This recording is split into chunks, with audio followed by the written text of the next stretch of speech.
Dobry wieczór Państwu, witam w kolejnym programie NDTV i po raz kolejny witam w naszym programie prawników z Thomas Kail, law firm w Freehold w New Jersey, dr Tomasz Bojko oraz mecenas Kail. Thank you for coming again. It's always a pleasure to have you on our show. We talk about very important things. Just to recap, we've talked about divorce law. That's one of the major areas of your practice. We've talked about being pulled over by a police officer, what our rights are. We've talked briefly about doing business, legal business in Poland, which your firm can also help us do, since you have a connection with a big legal firm in Poland, in Warsaw. Yes. Today we will talk about it as well. However, we want to focus on landlord-tenant issues. I think a lot of our viewers are on both sides of the aisle, and there's usually some issues coming up. One of the things that I've heard that might be a problem, we leave a deposit when we are first renting an apartment. We live in an apartment for, say, 3 years. And then we're moving out and the landlord says, you're not going to see your deposit because of this big hole in the bathroom. How much right does he have to do that?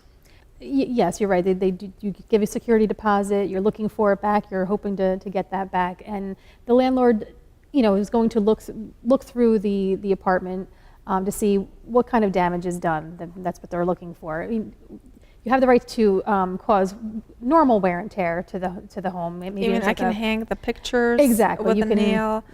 Can I paint the room my color? Sometimes you can. Sometimes you want to ask that up front. Maybe they don't want some neon orange color, and they'll ask you to just return it to a neutral color upon your leaving. But yes, normal wear and tear, like maybe a small rip in the carpet or a small little, kids painting on the wall. Exactly, little nail hole in the wall is not going to be an issue. It's when something is really damaged. Maybe there's, like a huge hole in the bathroom wall or something like that. The landlord will have the right to deduct the amount that it would take to repair, but a reasonable repair. It's not not going to redo and remodel your whole entire bathroom just because there's a small hole in the wall.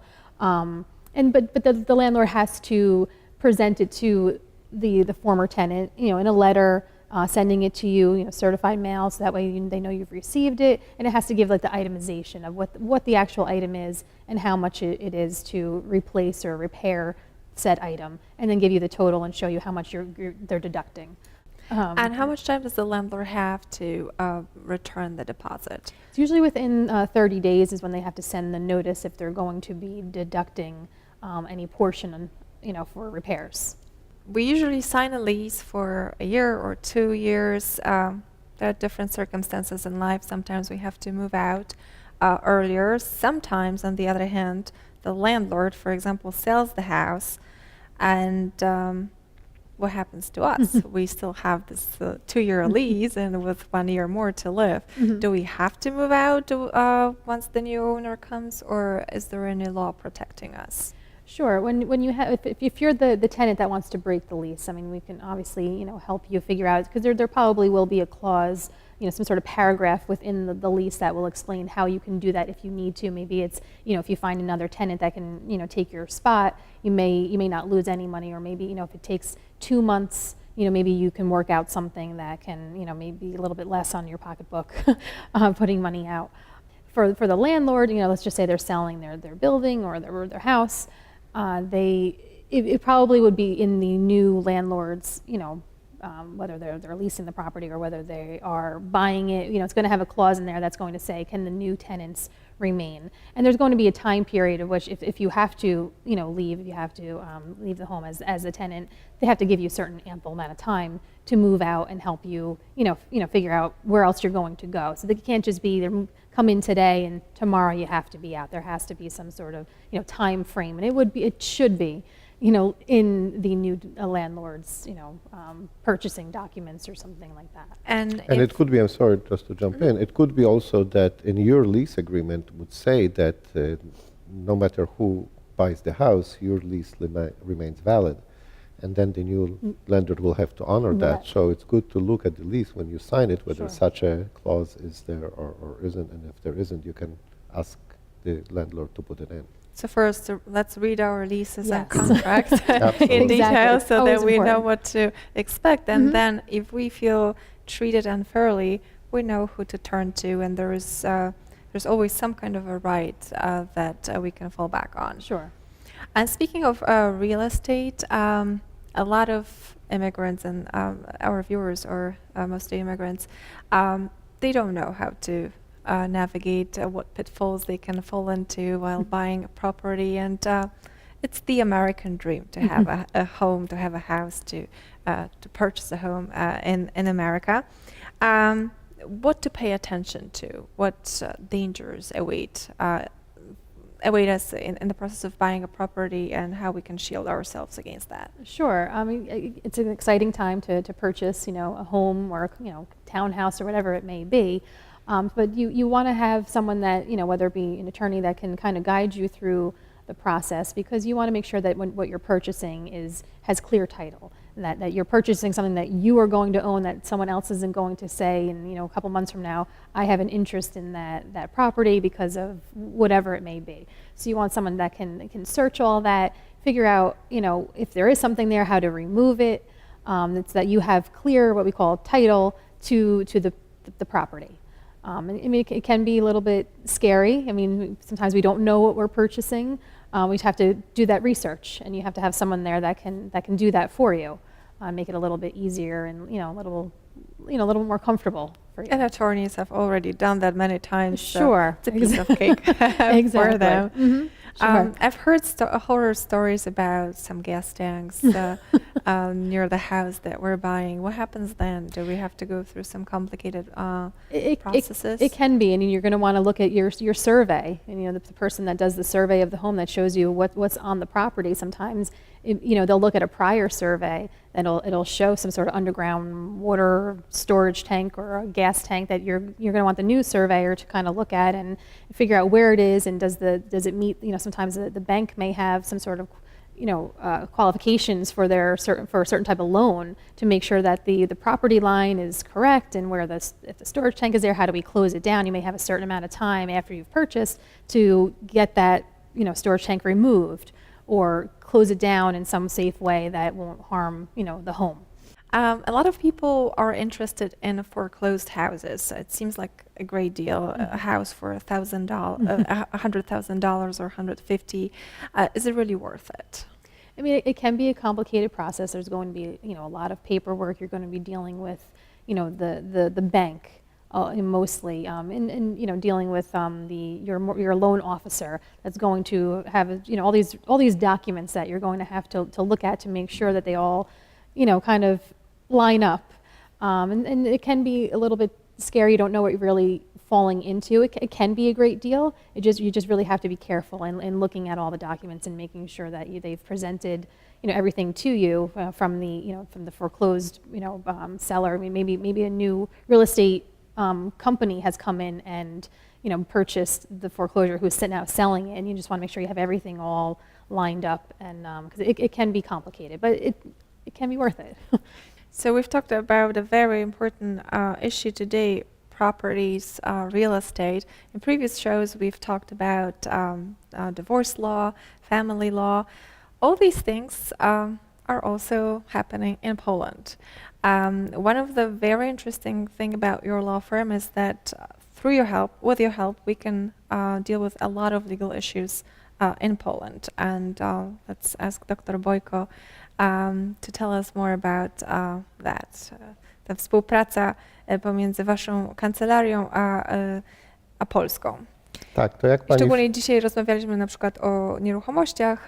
Bardzo wiele naszych widzów ma nieruchomości w Polsce, na przykład, które je wynajmuje lokatorom, ma jakieś sprawy spadkowe, które są w toku. Trudno nam jeździć do Polski, jest to kosztowne, nie zawsze możemy wziąć urlop z pracy. W jaki sposób Tomasz and Kail może nam pomóc? No właśnie, te same sprawy, które pani wspomniała przedtem z panią Kail, też dotyczą nieruchomości i innych prawnych spraw w Polsce. Prawo w Polsce jest inne niż w Stanach. Różni się. I jest bardzo ważne wiedzieć, jakie jest prawo w Polsce, jakie dotyczy nieruchomości, powiedzmy, albo nawet rozwodu. Parę miesięcy temu mieliśmy klienta z pochodzenia polskiego, który się rozwodził tutaj w Stanach i którego żona chciała wyjechać do Polski na wakacje z dziećmi. To wygląda jak taka sprawa dogodna i łatwa, ale nie zawsze jest. I dobrze mieć adwokata, który się zna i na prawie polskim, i na prawie amerykańskim, żeby mieć pewność, że taka transakcja, żeby taki ten wyszło właściwie i w ramach prawa. Żeby było mniej problemów niż w ramach naprawdę prawa. jest. Prawa spadkowe są różne i jeżeli No właśnie, państwo mamy mają rodziców, starszych dziadków, Właśnie. którzy zapisują nam majątek. Czy są to też sprawy, z którymi możemy się zwrócić do państwa? Oczywiście i musimy też się upewnić w takich sytuacjach, że taki testament, powiedzmy, będzie ważny i w Ameryce, i w Polsce, żeby nie było potem różnych problemów z objęciem tego majątku. I w drugą czy stronę też to nieruchomości. I w działa, na drugą przykład stronę. ktoś w Polsce powinien sporządzić taki testament, który będzie ważny i w Polsce, i w Stanach. Jest coś takiego? Tak, właśnie, żeby zrobić taki testament, żeby był ważny i tutaj, i tak, żeby nie było takich klauzów w testamencie, które mogą unieważnić testament w jednym kraju albo w drugim. I wtedy zaczyna się cały proces sądowy, który chcemy to avoid, jak powiedz po angielsku. Także mieć taką pewność, że nasza kancelaria może pomóc w takimi sprawami i w kraju, i w Polsce, i w Stanach. Ja myślę, że jest bardzo ważna i dla spraw rodzinnych, dla spraw, jeżeli się ma rodzinę, jak myśmy wspomnieli teraz przedtem w jednym z programów, też, że my możemy pomóc w sprawach leczenia w Polsce. Nie to, żebyśmy potrzebowali koniecznie prawnika w sprawach Tak. leczenia, ale są czasami sytuacje, w których naprawdę potrzebujemy. I prawnika, i jak pani wspomniała, ja jestem też lekarzem i mam bardzo dużo kontaktów z lekarzami i szpitalami w Polsce. Także jeżeli są jakieś sprawy leczenia w Polsce albo dla rodziców, rodziny, albo dla państwa tutaj w Ameryce, którzy mogą jechać na wakacje do Polski, albo mają jakieś takie ubezpieczenie amerykańskie, które nie pokrywa wszystkiego i w Polsce jest o wiele taniej się leczyć. Także A co jeżeli chodzi o jakość leczenia w Polsce? jakość leczenia w Polsce jest bardzo, bardzo dobra. My teraz jesteśmy też w procesie ustawienia szpitala w Warszawie, który byłby pod nadzorem szpitala w Nowym Jorku. Także w tym szpitalu jakość będzie taka sama jak w Ameryce. Nie wszystko w Ameryce jest najlepsze, ale służba zdrowia i pomoc medycyny jest naprawdę bardzo dobry w Stanach i też dostęp do różnych interwencji takich rzadkich jest dobry, lepszy w Stanach i my chcemy to ułatwić i może wprowadzić dostęp do takich interwencji w Polsce. Ale znowu, ogólnie mówiąc, my możemy naprawdę pomóc w takich sprawach codziennych, jak myśmy wspominali, majątkowych, spadkowych, rodzinnych i ułatwić takie transakcje transoceaniczne, powiedzmy. Dziękuję bardzo. One of the things that we said we would talk about, and that's also falls within the scope of your practice, is immigration law. What kind of immigration cases do you take care of? I deal mostly with family sponsorships, maybe couples that's getting married, those types of cases, maybe even someone that's applying for citizenship. So just your basic kind of cases for immigration, whether maybe even just a visa or work visa, like an H-1B visa or something like that. Those are the types that we typically deal with. Thank you very much for another very interesting and very practical show. we heard a lot of very useful information that I'm pretty sure each of us will need at some point in life. Dziękuję bardzo. I dziękujemy za gościnność.